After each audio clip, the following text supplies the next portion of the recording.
Oh my god. That was just a nightmare. Oh, thank God. Oh, thank God. Wait, what? Why is there a game with a note here? Play this game or die? Oh fuck! Oh fuck! Where the fuck is he? On the 4th floor, not on the 1st floor. He couldn't have gone through here. I guess I have no choice but to review this game now. Fuck! Let's get this fucker off my back then. 3, 2, 1, review!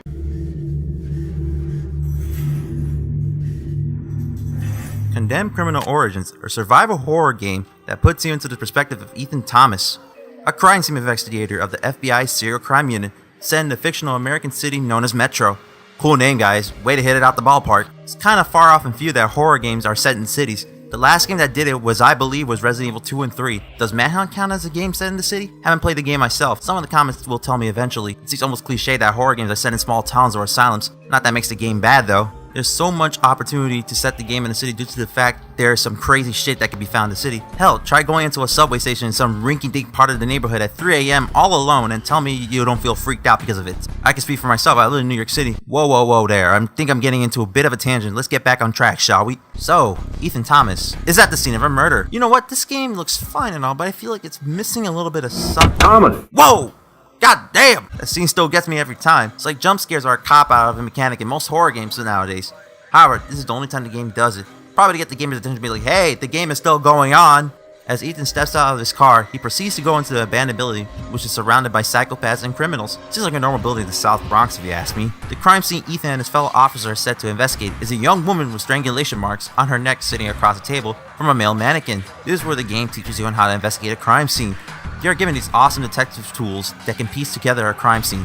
Investigating like Detective Dick Cumshoe from Phoenix Wright. The first tool is a UV light. Unless you don't know anything about ultraviolet technology, it makes evidence glow. The next tool is a laser light. It makes evidence glow green. Once you lock onto an object, the data will be passed on to Rosa, who works in the lab for an analysis. There's also an odor detector, which can track down the odor of an object for evidence. That's nice and dandy and all, but it's only half the game. The true game starts once you are done with the investigation. Ethan and his group split up to track the killer in this case. The criminal in question is the matchmaker. Notice how this game right away gives you a gun. That sense of power that makes sure that no enemies can come after you. Once you make it to the electrical box, Ethan tries to flip the switch. However, an electrical surge knocks him and his weapon gets tossed while at it. A man hiding in the shadows takes your gun and runs away with it. Well shit, how am I supposed to get through the game now without a gun on my side?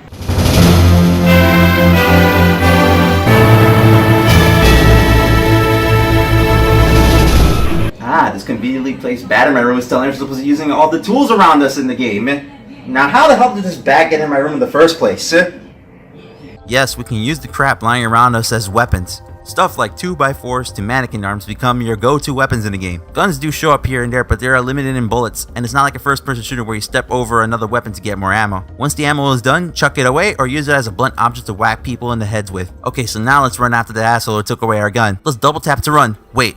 What? I know my analog stick is busted on my Xbox 360 controllers, but this is some pathetic running. It's like Ethan is not motivated enough to go after the criminals. Talk about the worst case of lead feet. So now trudging along, we come across the first enemy that will fall victim to our blunt force trauma to the head. Melee combat is done like this. The enemy will come at you with the first string. Press the left trigger to guard. Once stunned, count it back by pressing the right trigger. Rinse and repeat. It's pretty simple at first because I'm making it look easy to begin with. But timing is the key thing to do with these fights. So you can just swing around your makeshift weapon all willy-nilly, but that will leave you wide open for the enemy to punish you. It is recommended to learn how to block attacks in this game. Plus, not to mention, it feels good blocking an attack and just countering afterwards. Once you bring the enemy down to the knees, you can pull off execution moves. The animation for these finishing moves can be hit or miss. Hence why I stick with snapping necks instead of doing anything else. Also, if you're feeling lazy, you can use the taser to stun an enemy down for a couple of seconds. It comes in handy when you're surrounded by 2 or more enemies, and trust me, that happens a lot. Just press the left bumper to activate it. Okay, so now that we are further into the abandoned building, our partners notice us on the other side of the building. One of our partners tosses us an axe in the process while giving us tips on special weapons that help us advance to new areas of the level. Weapons such as axes to break down doors, sledgehammers to break locks, and crowbars to pry open objects. Keeping is a must for some of these levels. However, this brings an inherent flaw within the game. You are only allowed to keep one weapon with you at a time. There are moments where you need a weapon to get to a new area. However, what if you have 3 extra shotgun shells that can become useful for shooting down enemies? In that case, you have to drop the gun, break open to a new area, then backtrack and pick up your gun. I understand that the game is trying to make you feel helpless, but a 2-weapon cycle can help mitigate the backtracking for weapons. Make one for firearms and the other one for makeshift weapons. Speaking of special weapons, some of these weapons can lead you to areas where you can collect 1 of 3 collectibles for the levels. Yes, completionists savor in the collectibles. There are dead birds to collect. Gross. Metal pieces, which are kind of obvious to find thanks to the eyes on the walls throughout the various levels. And some levels have televisions which can be turned off to get achievements. Funny how these televisions have Xbox 360s hooked up to them, almost like they're breaking the fourth wall. Maybe the buttons in this game take a liking to video games when they are not going on a drug rampage. Collecting 6 dead birds and 3 metal pieces will unlock bonus contests like art and movies, also boosting up your gamer score on Xbox Live with achievement points. Rushing on with the story, it seems like we reach a dead end and shit, we got sucker punched this time. Wait a second, is that our gun? Hey, you're that fucker that stole my pistol. Give it back to me, you moron. What do you mean by the same path as friends? Oh, hey, those are my partners. And you just shot them with my pistol. Fuck. They proceeded to throw us out the window, and there we go. That's the end of chapter 1. Talk about a huge roller coaster ride for just the end of a beginning chapter. Sheesh. From the screen, you can tell how much birds and metal pieces you collected. Not to mention your favorite weapon and your hit and miss ratio. You have the option to restart the level if you missed out on some stuff too.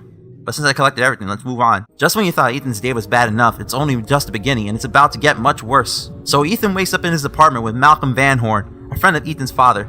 Kind of forced in if you ask me, since we know nothing about Ethan's father in the first place. However, he's important to the story, so I'll rest my case for now. Malcolm warns Ethan that his head is wanted on a civil platter by the FBI themselves. Reason why is because 2 officers were killed through the use of his gun. Kinda bullshit if you ask me. Ethan, determined to prove his innocence, sneaks out in his apartment in order to find the man that killed his 2 officers. However, at the cost of his sanity, since it appears to be slipping. As we go through the game, Ethan suffers through numerous amounts of horrific visions, all while he is forced to defend himself from homeless men and women who have somehow been driven to the point of insanity. Ethan goes through various parts of the city, like back alleys, abandoned buildings, sewers, and subway stations to name a few, in order to avoid getting arrested by his now former employer. Now I like the way this game captures the tone of the city.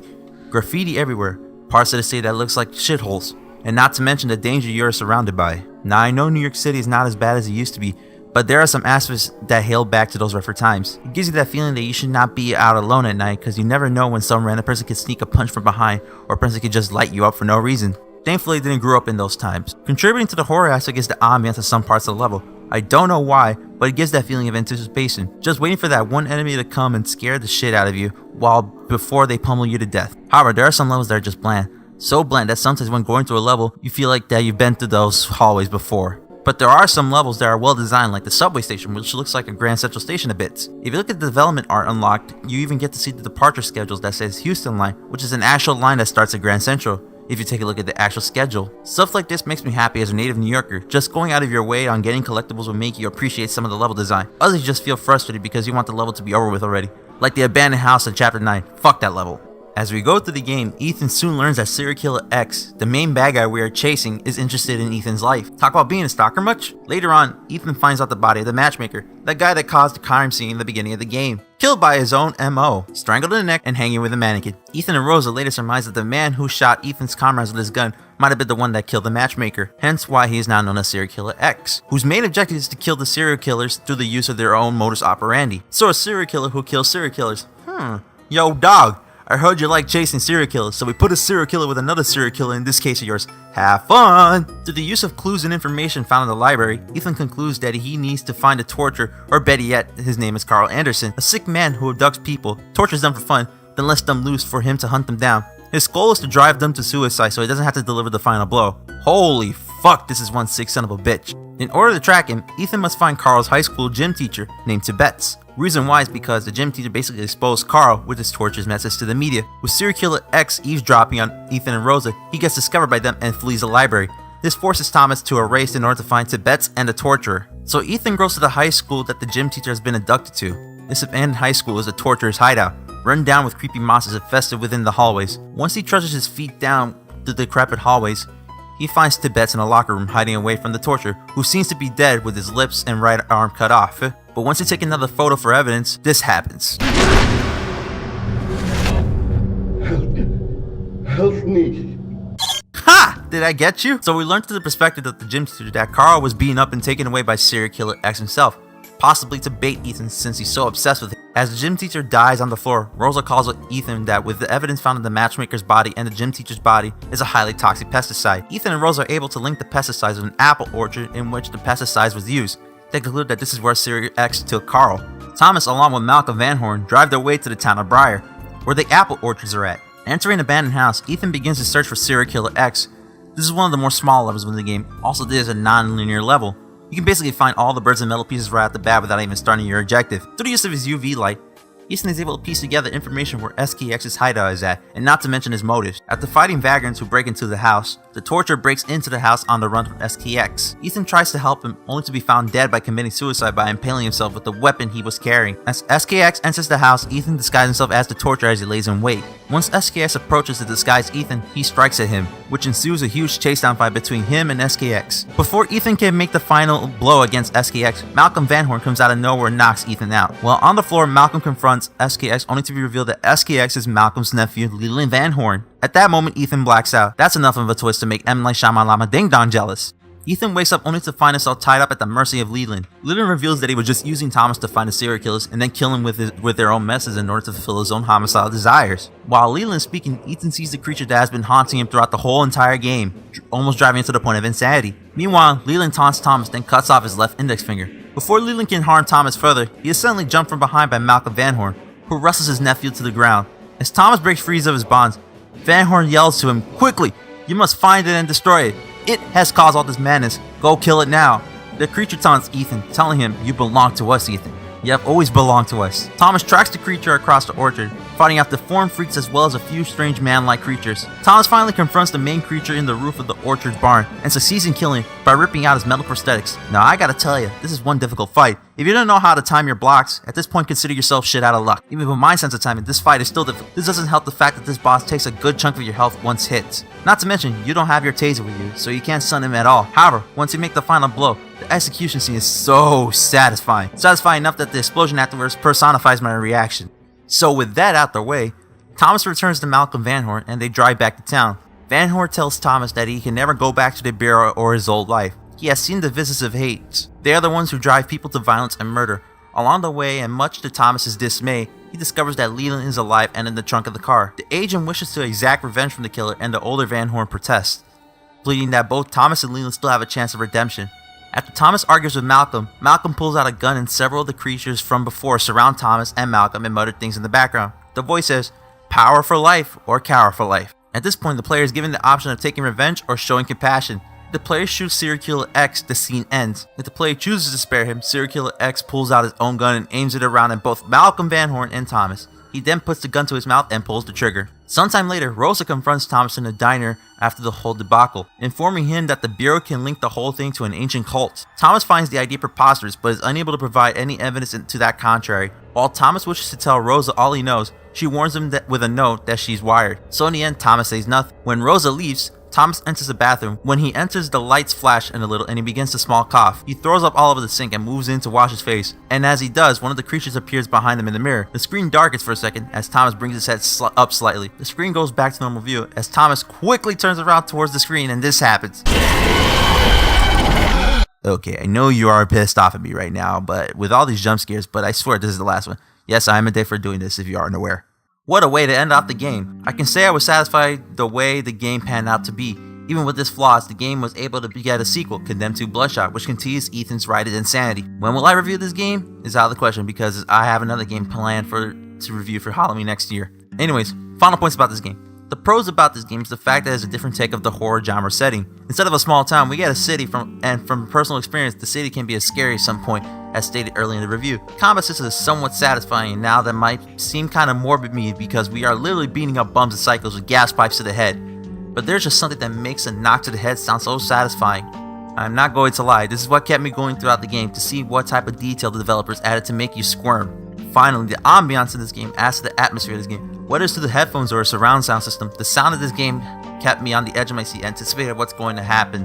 The sound of the combat is very gut-wrenching as you hear thuds, cracks, it's such an alarming detail, it's amazing. However, with pros comes to cons. There are a couple of things that makes me want to turn off my Xbox and never want to play this game ever again. First is the story, some parts of it are not developed well, like why the bums aren't a rampage. There has to be some sort of a reason why they are so violent. The game kind of leaves that whole solution in the open. Also, the story kind of relies on teases rather than just deliver to the audience. Like how Malcolm Van Horn is just helping you find out what seems to be a burden he has in his past, only to later be revealed and what his true intentions were. Also, the fact that some characters are not given death like Leland Van Horn. What made a good boy like him grow up to be such a homicidal maniac? Also, Also, Malcolm, where the hell you came from in the first place? And Rosa, can you please tell us more about yourself? Because I'm already shipping you and Ethan, even though your relationship is only professional, maybe? Or maybe casual at this point? Oh boy. I think the otaku came out of me for a second. Let's finish this review. So with all those in mind, my final score condemned criminal origins gets an overpowered taser out of 10. That should take care of the guy who wanted me to review this game. I have a feeling he's not here anymore.